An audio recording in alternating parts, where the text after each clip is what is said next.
He wasn't supposed to stop. That's the part that keeps replaying in his head over and over again. Because if he had just kept driving, just pressed the accelerator a little harder, none of this would have happened. It was late. Not just night.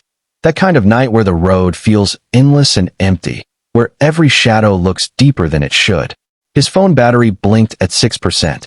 No signal. No music. Just silence. Then he saw it. A car parked by the roadside. Hazard lights blinking like a slow warning. The hood was up, and beside it stood an old man. Now be honest, most people would have kept going. And he almost did. His foot hovered over the gas. His eyes stayed forward. But something pulled him back. The old man wasn't waving. Wasn't calling for help. He was just standing there. Still. Watching the road. Watching him. Their eyes locked for a brief second as he drove past. And that's when his stomach tightened. Something felt wrong. Not dangerous. Just off. But he still slowed down. Pulled over. Need help? He called out, rolling down the window. The old man stepped closer and smiled. Not relieved. Not desperate. Just calm. Too calm. I was wondering when someone kind would stop, he said quietly. That sentence didn't sit right. Still, he got out. Checked under the hood. Loose battery cable, easy fix. 2 minutes, max. But the entire time, the old man said nothing. Just watched him.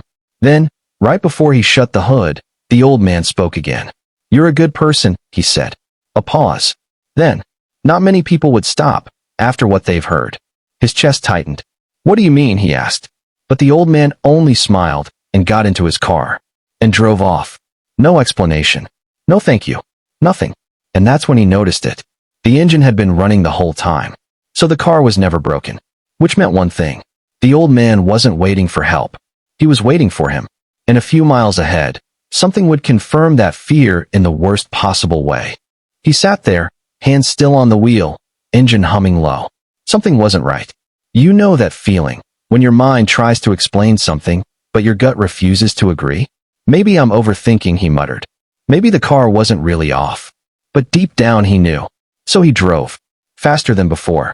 Like putting distance between him and that old man would somehow fix the unease crawling under his skin. The road stretched on. Empty. Silent. No headlights. No signs of life. Then, finally, a gas station. Old. Flickering lights. Almost too quiet. Relief hit instantly. He pulled in. Stepped out. And the silence followed him. Inside, a tired-looking cashier stood behind the counter. Evening. The man said flatly. Yeah, he replied, hesitating. You seen an old man on the road? Car trouble. The cashier froze. Slowly looked up. Old man, he repeated. Yeah, just a few miles back. A pause. Long, heavy. Then, you stopped? The cashier asked. His chest tightened. Yeah. The cashier exhaled slowly, like he'd just heard something he didn't want to hear. You shouldn't have. A chill crept up his spine. What do you mean? The cashier didn't answer right away. Instead, he reached under the counter and pulled out a folded paper. Worn. Creased. He slid it across. Look. His fingers trembled slightly as he opened it. And the moment he saw the face, everything inside him dropped. It was him. The old man. Same eyes. Same calm, unsettling smile. But the words underneath. Missing person. Last seen 3 days ago. His throat went dry. That's not possible, he whispered. The cashier leaned in slightly. People say he's still out there, he said quietly. Waiting. The room suddenly felt smaller. Colder. Because now, one thought wouldn't leave his mind. If that man disappeared days ago, then who did he just help? And why did it feel like this wasn't over yet? He stared at the poster. Same face. Same calm smile. But now it felt colder. This has to be a mistake, he said quickly. Maybe it's just someone who looks like him. The cashier didn't react. You said his car was on the roadside? He asked. Yeah. Hazard lights blinking? His chest tightened. Yes. The cashier nodded slowly. That's how they all describe it. A pause. They, he repeated. The cashier leaned forward slightly. You're not the first person to come in here saying that. His stomach dropped. What do you mean? Another pause. Heavy. People stopped to help him, the cashier said. Late at night. Same situation. Same man. And then what? He asked. The cashier hesitated. Some of them never come back. Silence filled the room. That's not funny. I'm not joking. The lights above flickered suddenly, buzzing louder. For a moment, everything felt off. Like the room wasn't as safe as it should be. I should go, he said, stepping back. The cashier didn't stop him. Just said one thing. If you see him again, don't stop. Those words followed him outside. He got into his car, hands slightly shaking. Started the engine. Pulled back onto the road. Just drive, he whispered. Just get home. Minutes passed. Nothing. Just darkness. Then, hazard lights blinked ahead. His heart jumped. No, that's not possible. But as he got closer, his grip tightened on the wheel. Same car. Same spot. Same open hood. And standing beside it, the old man. Waiting. Looking directly at him. Smiling. Like he knew he'd be back. His first instinct? Drive. Don't slow down. Don't think. Just go. His foot pressed the accelerator. The engine roared slightly as the car picked up speed. But as he passed, he couldn't help it. He looked, and the old man was already looking at him, smiling, not surprised, not confused. Like this was expected. Like this was part of something he didn't understand. His heart pounded. Keep driving, he whispered. Don't stop. The car sped past. The hazard lights faded in the mirror. One blink. Two blinks. Then gone. He exhaled sharply. Relief hit, but it didn't last. Because a few seconds later, his headlights flickered. Once. Twice. Then dimmed. What? He muttered, tapping the dashboard. The engine sputtered slightly. No. No. No, no. Come on, don't do this. The road ahead grew darker. His grip tightened on the wheel. Then, the radio turned on by itself. Static filled the car. Loud. Sudden. He flinched. I didn't touch that. The static cracked, shifting, almost forming words. Then stopped. Silence. His breathing got heavier. Then something worse happened. The temperature inside the car dropped. Fast. His breath became visible. Cold air creeping across his skin. And then, a voice.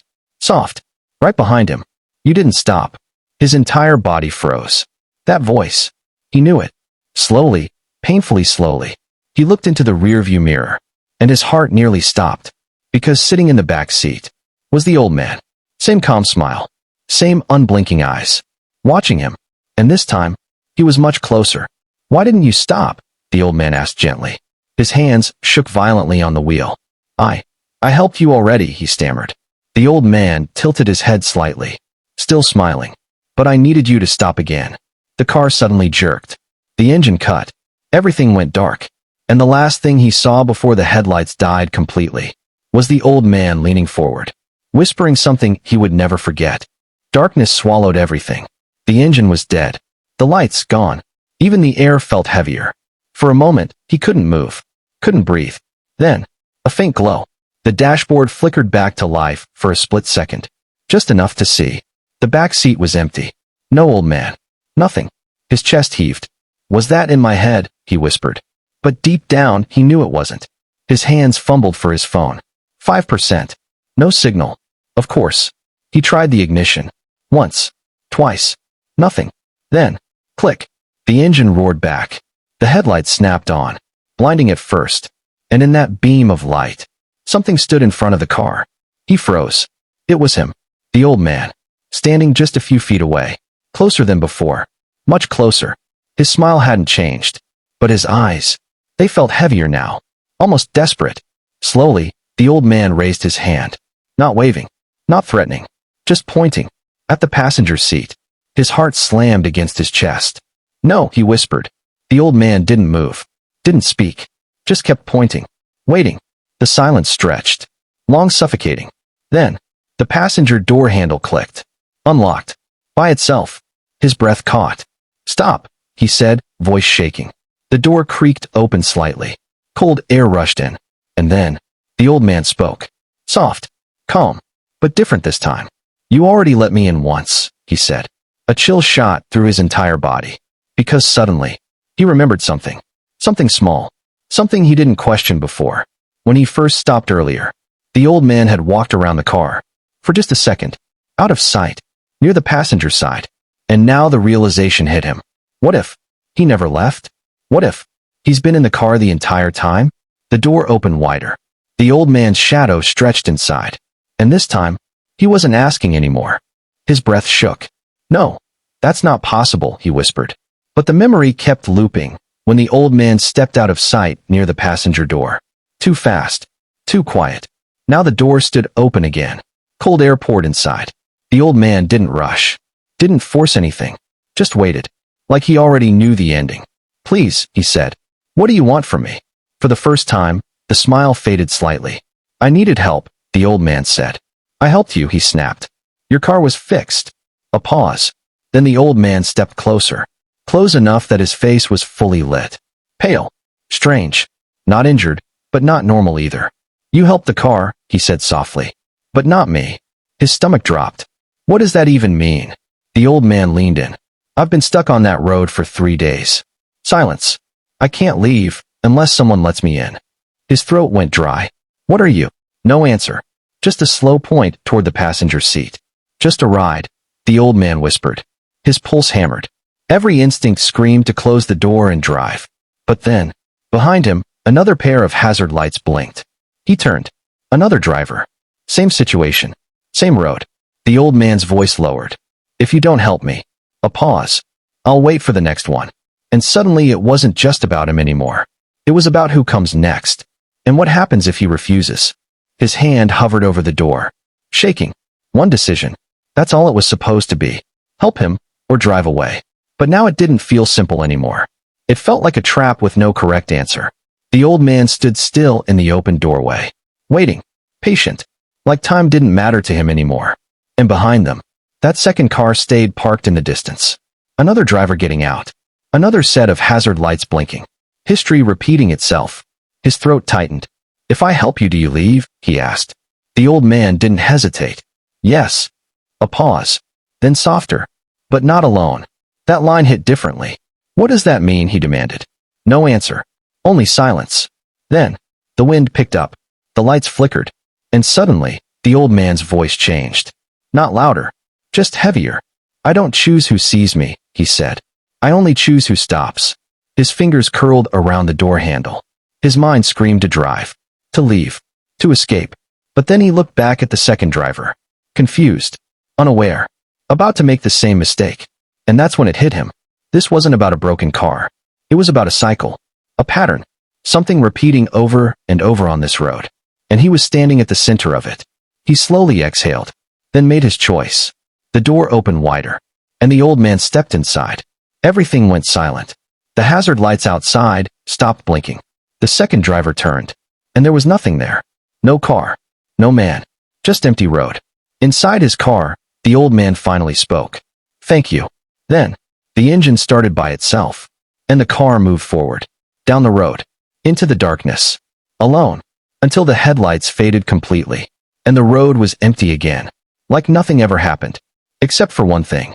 On the roadside, a new set of hazard lights just turned on. Waiting.